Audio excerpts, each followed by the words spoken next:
We are on the cusp of a major social change. Do you feel it? Even if you don't, make no mistake, change is coming, and it is going to be unforgettable.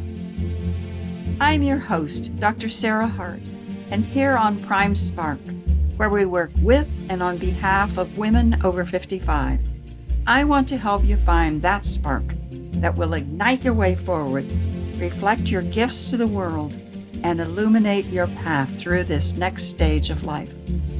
Through these podcast conversations, I hope to inspire you to see how you can make a significant contribution to some of the gnarly problems that are facing us right now.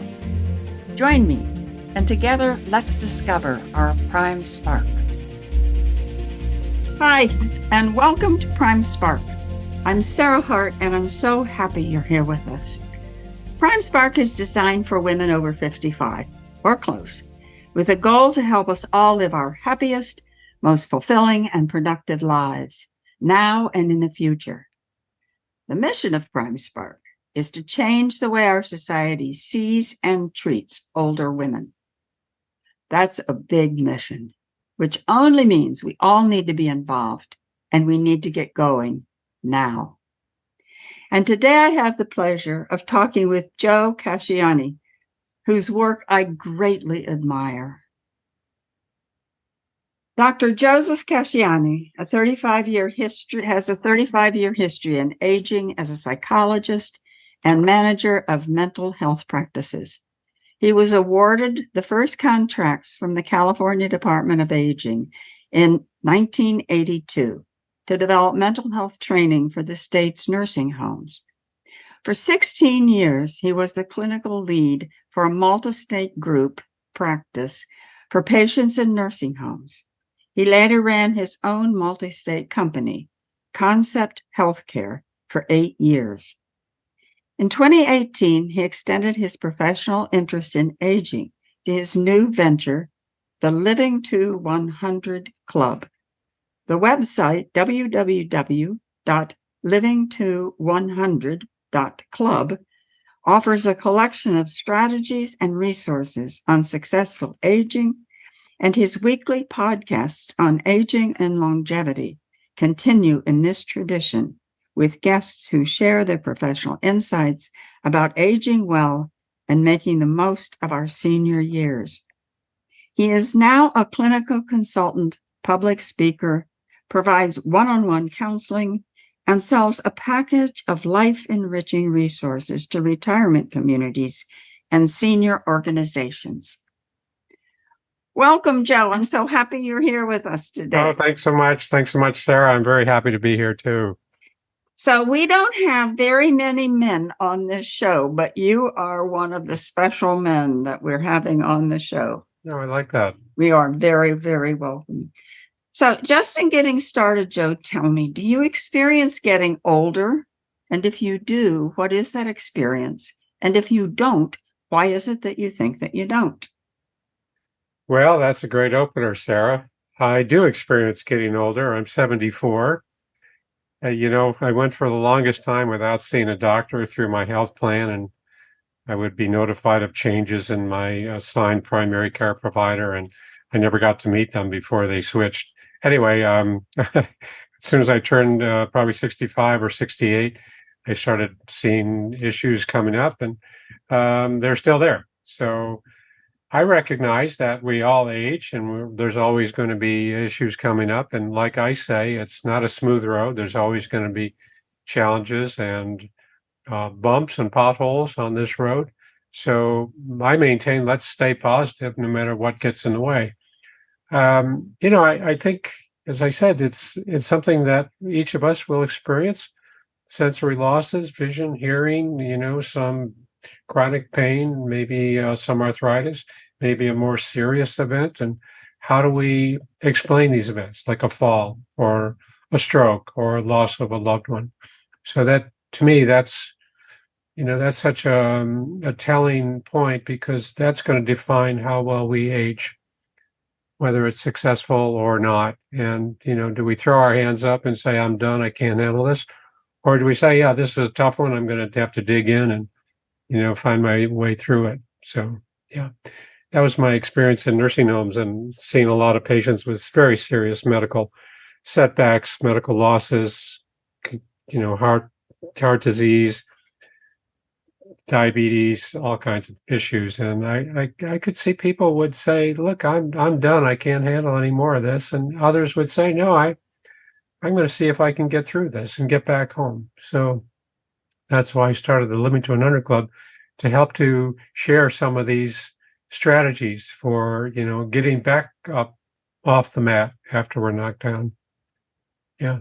So you talk about successful aging. So Yeah. you've started talking about that right then. So what does that look like to you? I assume that doesn't to you mean just living longer. Correct. Right. Right. Yeah. Living to 100 is a great goal, a great destination, but it's not in the cards for everyone. We know that. But to me, how do we face these losses, these challenges, this sometimes it's a season of losses. How do we face that? And to me, the successful aging means that we're, staying positive in the face of these challenges, and we're not giving up. We're not getting discouraged. We don't experience that despair and hopelessness that so many of us can experience. So, Stephen Hawking, I love to quote different people, and Stephen Hawking, we know, is famous physicist, theoretical physicist who had ALS. And he said intelligence is the ability to adapt to change. And I thoroughly agree to that. We're always going to be adapting. And how do we explain these changes? How do we interpret these events in our lives, positive or negative? Yeah. Joe, why does it matter? Why does it matter if we age successfully? Hmm. Uh, or if we just, say, I can't, okay, this is it. Hmm. I can't deal with this anymore. Yeah. A couple of reasons. I think, first of all, we want to avoid being pulled into that kind of black hole that can happen when we give up. It's Some people call it depression. It sucks us in and it's hard to get out. I think mm, the better reason is that it matters is that we can open ourselves up to new opportunities. We can open new doors. We can start new chapters. To me, that's the exciting part. It's not just avoiding going into those deep holes, but it's saying, okay, what else do I have out there? What else can I do? What else can I learn? Who else can I meet? Who else can I encounter or invite for a cup of coffee? That's, to me, that's the exciting part about living longer and living healthier because, I say as long as we are taking a breath, we still have that drive, that resilience, that spark, that fire, whatever we want to call it. It's always there. Sometimes it feels like it's gone or it's blocked or I can't get in touch with it. But if we do get in touch with it, that's what opens up the new opportunities. That's the beauty of aging. So I know you talk to people because I talk to people, and so you've done this longer than I have, and not I'm older than you are, but you've done this work longer than I have.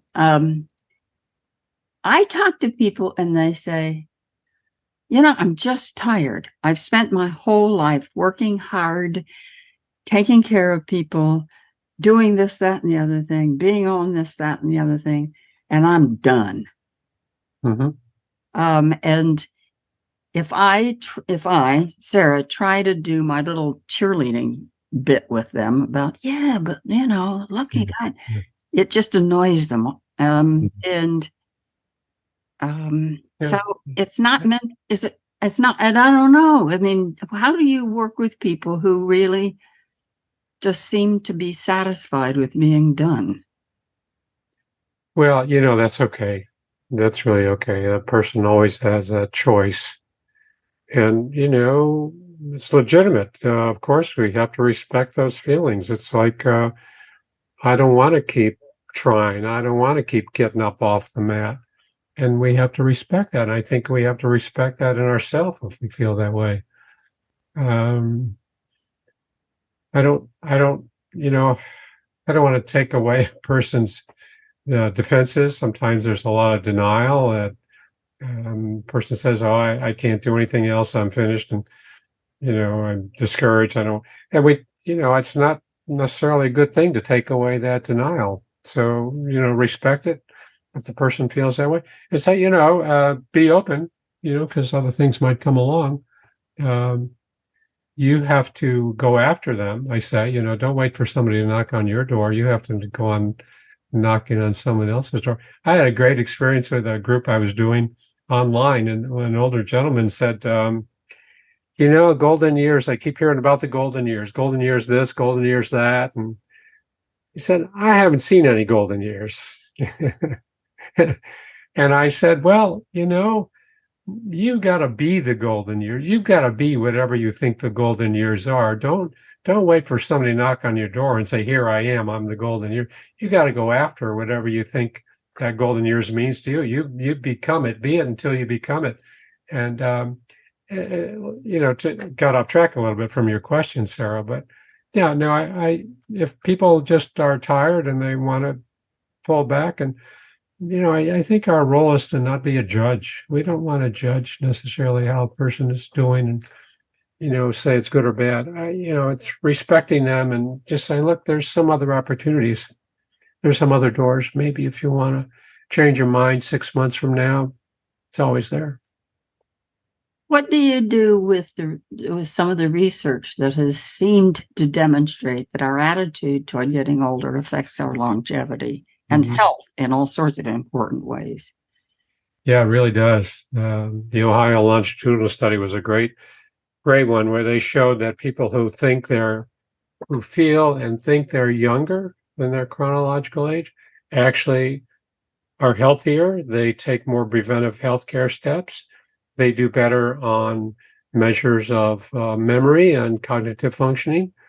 They actually live longer. They live on average 7 years longer than someone who doesn't see themselves as younger than their CA. So, that's the whole notion of health age. We have chronological age, we have biological age, and we have health age. And health age is probably a better predictor of our longevity and, how we're facing challenges. And it's seeing these challenges in a positive way and seeing ourselves as healthier rather than just our chronological age. There's a great story I like to tell about this guy in Netherlands. He was in television, and he was 69 years old. His name was Emil Ratelband. I read about him in the New York Times. Emil Ratelband was unhappy being 69. He said, 69, I can't get dates online. I can't buy a sports car. I can't get a loan for a new house. And I want to change my age. If I change my age to 49, I can do all these things. I can get dates online. I can, drive the car I want to drive and so on. So he went to the Dutch court and appealed to change his age from 69 to 49. Great story, right? So the Dutch court came back and said, sorry, Mr. Ratelband, we can't do that. To do that means we'd have to eliminate 20 years of your records in our system. And we can't have it. However, you're free to feel 49 if you want. You're free to feel whatever age you want.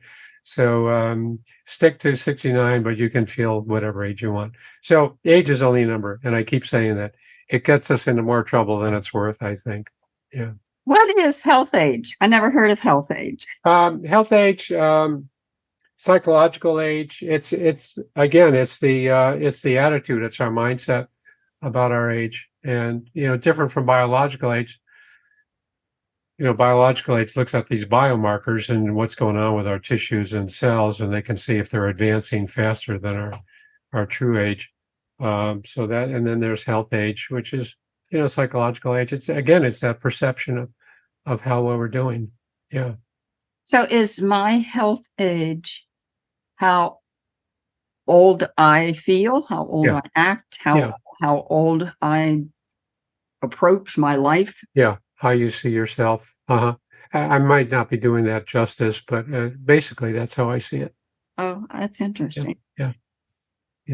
I've heard you say with your work, turning aging on its head. Mhm.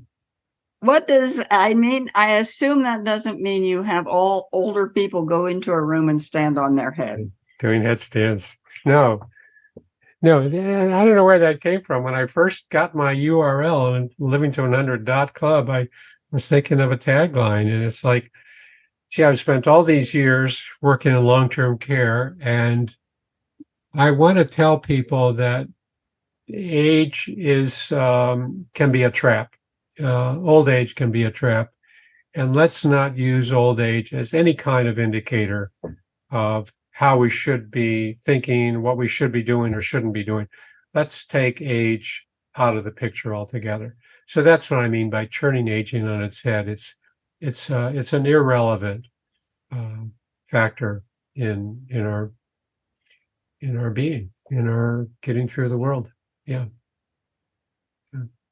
I have said to people that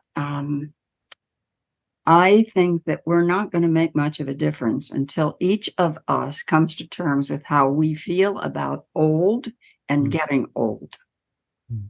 And when I say that to people, they really can't get their mind around thinking different about being old or getting old. They don't want to be old. They don't want to be thought of as being old. They don't want to get old.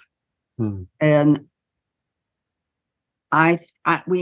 we need to somehow change that perception, I think, and I don't know how we do that. Sure. Well, old used to mean decline, right? Helplessness, dependency, frailty.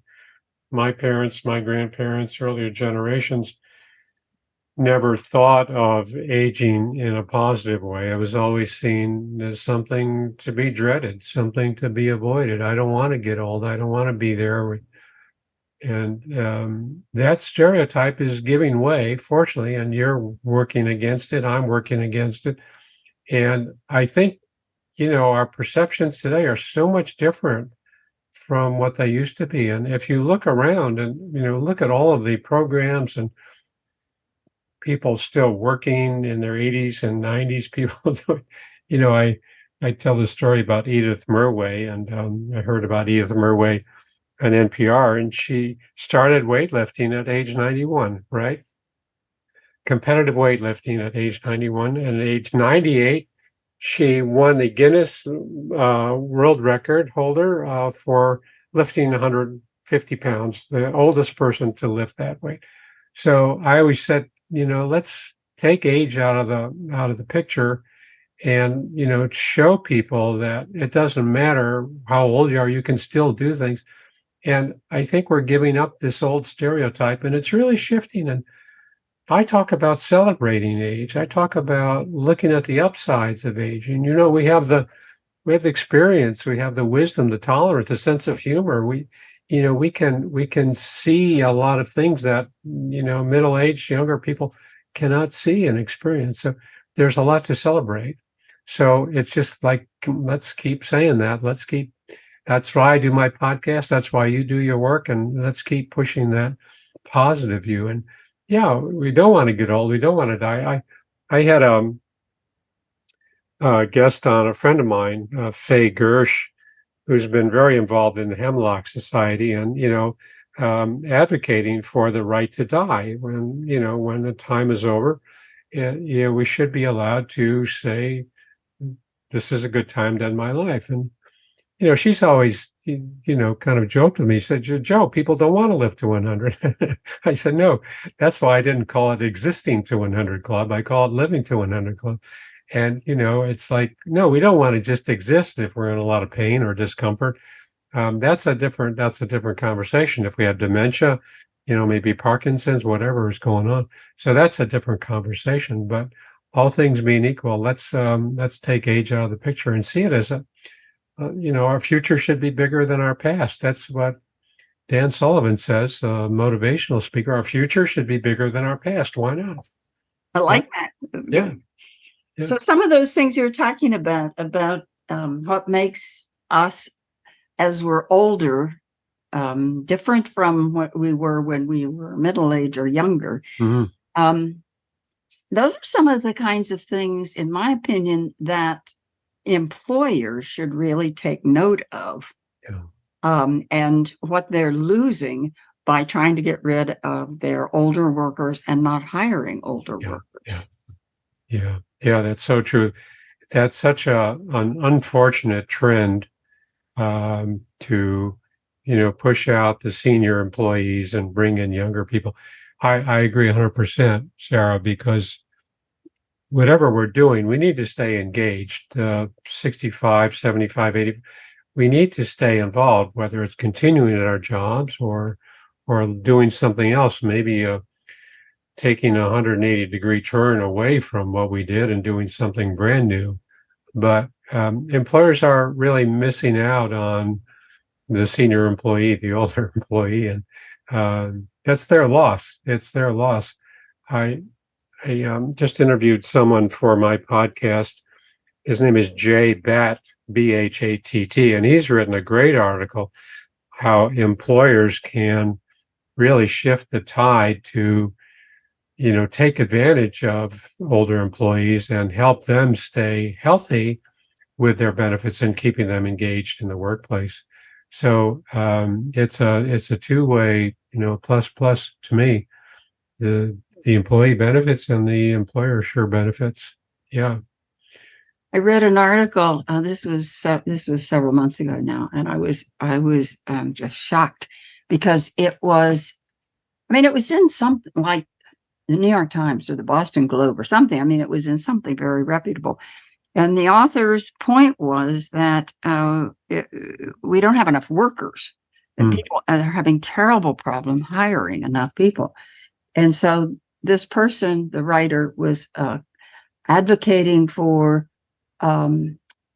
more foreign workers and for women to have more babies. And I'm thinking, well, what about all the older workers that are being forced out of jobs or not hired? Yeah. They're right there right now with all this wisdom and experience. Yeah. We don't have to wait for babies to grow up. No. I thought, what a strange thing to say. Yeah, that's one solution. Not a good one, in my opinion, but it's one solution. Yeah, why not hire people that? But I think it's it's a lot of our own self-definition that we may be questioning. Well, how valuable am I to my employer? Maybe it's time for me to move on and yet let the younger blood come in. But I think that's up to us too to shift that mindset and say, yeah, I really can make a contribution. I really can continue to work. I may not know all the, latest advances in technology and all the different systems, but I have other assets. I have other strengths. And boy, we need to keep tapping into those strengths because that's what keeps us, moving forward. And we all have these strengths. We all have these residual strengths. Let's tap into them. Yeah. And, the whole notion of staying engaged, and like I said, whatever level, we need to stay engaged. We know that contributes to longevity. There are 3 or 4 things that really are central ingredients, like fitness and diet and mindset, and that's social engagement. I mean, look at the blue zones. Look at the people who are the centenarians and how they are very connected in their communities, volunteering, church involvement, social networks, whatever it is, but they're very, very connected. And the research is telling us time and again that that's one of the ingredients, staying engaged. I think it's what you were saying, Joe. I think is interesting to think about. I think one of the ways we could be really helpful is helping older workers really be specific about what they're really good at and what they offer, because I know this is simplistic, but one of the only areas that it's mattering is technology. Now, I know technology infuses everything, but it's not the only thing that's important on a job. Yeah. And so I hear people say, I just can't keep up with the technology with the younger. Yeah, okay. Well, but what do you bring to the organization with your organizational history and your knowledge and your skills? And you've seen this problem 5 or 10 times over your career. Other people haven't seen it. it's a brand new thing to them. Yeah. Yeah. Yeah. Yeah. It's that I think how we can complement one another. It's that intergenerational work experience where we can learn from, the younger employees, and the younger employees can learn from us. And I think the more employers can recognize that value of this intergenerational arrangement, I think they would certainly be much better off. So it's just continuing to, share that message. We bring value. We have a lot to contribute. And yeah, maybe specific. And maybe, yeah, I've been working at this, newspaper for 30 years, and I really know, I mean, know things are changing and times are different now, but I do have things that I can contribute. So you're right. It is bringing in some very concrete specifics, not just global experience, but very specific experience that I can share. Yeah, and again, it's getting the employers to recognize that. I'm not that close to this. I don't know if it's happening much, but we certainly know a lot more now than we did, a generation ago in terms of what the older employee can do. Yeah. Yeah, I think that for anybody who's listening who is involved in all of this, I think that that's a way you could be really helpful, because an employer is not going to want to keep an older employees just because they need to be involved. I No. mean, it comes down to that same thing of a self-perception of helping older employees understand what they have to contribute, because of the environment, they may over time feel they have less and less to contribute. Yeah. Yeah. Yeah. How do we define ourselves? How are we defining ourselves? And sometimes it's redefining ourselves. If we're taking a left turn from where we used to be, we can redefine ourselves. But sometimes it's just clarifying that these are my strengths. These are my strengths that I can contribute. And we have to recognize those strengths as the employer. So yeah, it is changing the mindset. I think it's happening, Sarah. I think the more I, stay in touch with different newsletters and different organizations, I see a real shift in this whole attitude about the positives of aging, and, get away from the tsunami concept, because that means something bad. We Right. don't want to talk about, anything in this regard in a bad way. It's really positive. Look at the contributions, look at the earning power, look at the savings, look at the spending power of our generation. It's huge. Huge. That's Huge. right. It's huge. Yeah. Yeah. Yeah. So, Joe, you have done so much. What's next? Well, gee, I like to open new doors. I I bought myself a set of drums a couple of years ago, electronic drums. I've Love it. never played musical instrument at all, and I do my lessons online. I can wear a headset so nobody else gets to enjoy my plunking around. But I love it, and someday I'll see what's next with my drumming.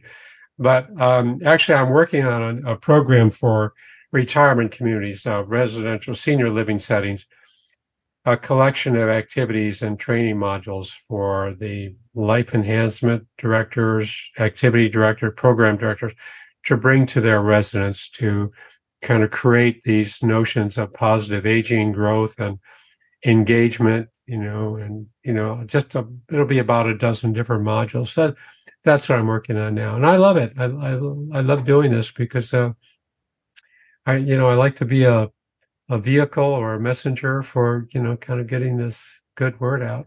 Yeah. You are a wonderful messenger Yeah. for getting this Yeah. good. And at some point you will need to do a little concert for us with your drums. That's just wonderful. I love it. I was thinking about that the other day, and I was thinking about where could I go to practice music stuff, Yeah. because where I live now, there's no way in my apartment I could practice. Uh-huh. Yeah. So Yeah. when you say you have earphones, can't other people hear you? No, I said, they're electronic drums. So you can play them through a loudspeaker system, or you can just wear a headset Oh, I love it. So yeah, acoustic drums, that's different. You can't keep those quiet, but Right. electronic drums, and when you're listening to it, it just sounds like a true acoustic drum set. That's great. Yeah, Good for yeah, you. yeah, yeah. I love it. Yeah. So, Joe, I can imagine that people are going to want to get in touch with you. How can they do that? Sure. Yeah, I'd be happy to talk with anybody. Go to my website, livingto100.club, not .org or .com, but .club, and you can find a way to contact me, set up a call. You can download a free copy of my, what I call my 9 tips to make living longer enjoyable. This is a printed copy, but there's a PDF on my website. No obligation. It's free. You can put your name in and you'll get added to my email list, and I can tout my book, Living Longer is the New Normal. It's available on Amazon. A lot of what I've been talking about is here. So a lot of information, and I'd be happy to, talk with anybody one-on-one, or if you're looking for a speaker for your organization or your community, I'd be happy to talk with you about that. How do people react when we talk about living to 100? Oh, people mostly love it. Yeah, mostly love it. Yeah. And there are some people saying, "Oh, gee, I don't want to live too. I don't want to live that long." Uh, um, yeah. But I say more, probably 7 out of 10 say, "Oh, what a great concept." Yeah. One of the things, and then we need to end, but one of the things that happened to my mother, she died when she was 97. Uh-huh. And she got very lonely because all of her friends were gone. Yeah. She had no friends left. Yeah. So I think, number one, that's a real reason to have multi-generational friends. You bet. Yeah. But that is an issue. It's true. Yeah, that's one of the tough ones. And you're right, younger friends, multi-generational friends, but looking for other ways to connect, senior centers or doing things online. There's so many great online programs. I always talk about A Mighty Good Time. It's an outfit in Texas, but they're national, probably international. And they have a local classes, and they connect you with local classes in your community. And they also do things online. A Mighty Good Time is a great resource for people that want to connect, stay out there. Yeah. My mother was old enough that she wasn't willing to learn to use a computer. Mm-hmm. Sure. So what I got her was what I don't think they probably still make these, a mail station. So, and all it did was email. Uh-huh. And so I gave it to her for a present. And I said, "Mother, this is not a computer. This is a typewriter. Mm-hmm. It's an electronic typewriter." "Oh, well, I can use a typewriter." Mm-hmm. And so she did it all the time because, oh, wow. because what she found was she could stay in touch with her grandchildren. Mm-hmm. Mm-hmm. Right. Yeah. But I'm really sorry that she was a little bit beyond being able to be willing to use a computer, because she was very, very smart and would have found a lot of fun stuff. Yeah. That's unfortunate. You're right, Sarah. But yeah. So again, it's continuing to reach out and help people connect, help people do whatever they can. Maybe making a phone call to that distant cousin we haven't talked to, or reaching out to our daughter we haven't heard from, or whatever. So yeah, social engagement. Social engagement, so important. Yeah. Great. Okay, thank you, Joe. That's our time today. Please join us again. You can find our Prime Spark podcast on every popular outlet. Find out more about Prime Spark at www.primesparkwomen.com. Thank you so much to my guest, Joe Casciani. You're very welcome, Joe Casciani. Casciani. Joe Casciani. Yeah. I did it wrong. Thanks so much. And don't forget, you can find him at www.livingto100, numbers 100.club. Correct. Livingto100.club. Club. Yeah. Thank you very much, Sarah. I really enjoyed this. I hope Thank you. Your audience benefited in some way. Thank you. Thank you, everybody. Take care, spread tolerance and love. Bye-bye. Thanks for listening. If you enjoyed today's episode and would like to stay updated, you can head over to my website, primesparkwomen.com, and get my free Spark Guide, 7 questions to ignite your spark, to help you discover your own spark. See you in the next episode.